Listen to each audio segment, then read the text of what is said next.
Salve Bapak Ibu Saudara-saudariku yang terkasih. Natal kali ini beda. Mari kita memandang ke kandang yang menjadi tempat Yesus lahir. Di paroki ini ada begitu banyak ranting kayu yang dipakai, tumpukan batang kayu baik yang dipotong dengan rapi dan juga potongan yang sekedarnya.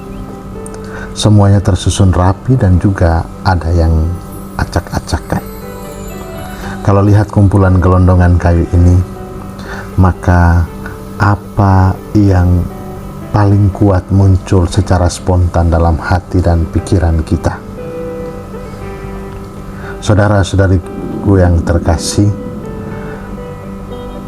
keluarga kita, sahabat saudara kita di Sumatera yang merayakan Natal di antara tumpukan kayu dan beratapkan langit. Meski demikian, Juru Selamat tetap lahir. Meski di antara tumpukan kayu, lahir meneguhkan segala harapan yang mungkin sirna oleh malapetaka dan menguatkan iman yang goyah karena bencana yang menerpa. Ia lahir di tempat yang paling dekat dengan situasi hidup kita. Inilah situasi kegelapan yang dialami oleh saudara-saudari kita yang terdampak bencana. Masing-masing kita pun punya pengalaman hidup dalam kegelapan, entah dulu ataupun yang sedang kita alami dalam hidup. PGI dan KWI mengangkat situasi keluarga yang saat ini mengalami krisis yang seringkali menghancurkan, seperti kekerasan rumah tangga, ekonomi, judol, pinjol, narkoba, dan lainnya. Ada banyak senyum dan tawa yang tertampak, tetapi hati sedang menangis karena beratnya salib yang dipikul.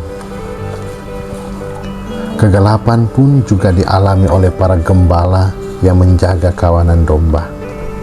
Meskipun demikian, mereka bersuka cita karena kabar dari malaikat. Jangan takut, hari ini telah lahir Juru Selamat bagi kita. Bagi semua orang di segala penjuru dunia, baik yang hidup dalam kelimpahan maupun yang berkekurangan. Baik bagi kita yang duduk dalam gereja ini maupun mereka yang berdoa beratapkan langit. Dan bagi kita yang sejuk karena AC, dan bagi mereka yang kedinginan karena tidak ada pakaian ganti di tengah hujan. Ia datang untuk semua orang dari Bethlehem sampai ke ujung dunia. Ia lahir di Bethlehem, rumah roti, agar kita semua diberi makanan rohani yang menguatkan kita hari ini dan sampai selamanya. Ia yang lahir adalah lambang pemerintahan, yang memerintah dengan adil dan benar, seorang penasihat ajaib, Allah yang perkasa, Bapa yang kekal, Raja damai. Ia lahir di kandang yang hina di antara gelondongan kayu ini untuk memberi kita kehidupan. Kelahirannya membuat harapan kita tidak sia-sia. Kita menanti Dia yang pasti akan datang untuk menyelamatkan. Saudaraku yang terkasih, Natal kali ini beda, di mana Allah hadir untuk menyelamatkan keluarga.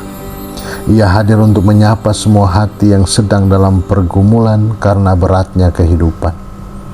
Allah hadir dalam keluarga-keluarga, agar keluarga menjadi tempat orang merasa dicintai, dipulihkan, dan diselamatkan.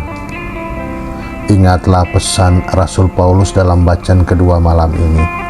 Hiduplah dalam kasih karunia, tinggalkan kefasikan dan keinginan-keinginan duniawi, agar kita hidup bijaksana, adil, dan beribadah di dunia saat ini dan kehidupan kekal. Bapak Ibu yang terkasih, Natal kali ini beda. Bukan hanya karena warna rambut berbeda, kuku yang sudah warna-warni karena nail art, atau baju baru, hadiah atau gemerlap lampu Natal, atau karena kumpul keluarga. Dan bisa jadi berbeda karena Natal kali ini sendirian. Tetapi yang paling penting dari semua itu adalah Tuhan lahir di dalam hati kita masing-masing, lahir di dalam keluarga kita. Ia adalah sang surya yang menghalau kegelapan karena berbagai krisis kehidupan. Ingatlah warta malaikat kepada para gembala, jangan takut.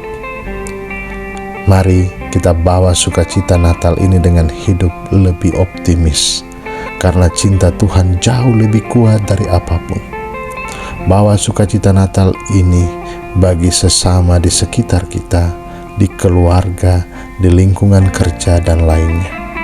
Dengan kehadiranmu, perhatianmu, cintamu, dan juga belas kasih. Karena itu, orang tua menjadi palungan yang nyaman bagi anak-anak, dan lampin yang menghangatkan agar anak-anak tidak menghilang dan mencari kenyamanan di tempat yang lain. Dulu Yesus lahir di kandang karena pintu-pintu penginapan terkunci karena penuh, dan jadilah rumah tempat yang nyaman agar anak-anak tidak pergi ke penginapan-penginapan. Begitu juga anak-anak menjadi lampu-lampu yang gemerlap, mewarnai keluarga dengan menjadi anak yang baik, anak yang rajin, tekun, dan lainnya, untuk menghadirkan sukacita, agar orang tua menjadi lebih bahagia, tidak stres, sakit hati, dan cepat stroke. Saudaraku yang terkasih, hidupi sukacita Natal ini dengan membawa hadiah, yakni menghantar saudara-saudari kita yang sudah terlalu jauh pergi dari gereja, atau yang hidup dalam kegelapan dosa. Hantarlah mereka untuk menemukan tanda cinta Allah yang besar bagi manusia, dan agar nama Tuhan semakin dimuliakan dan damai sejahtera semakin memenuhi muka bumi.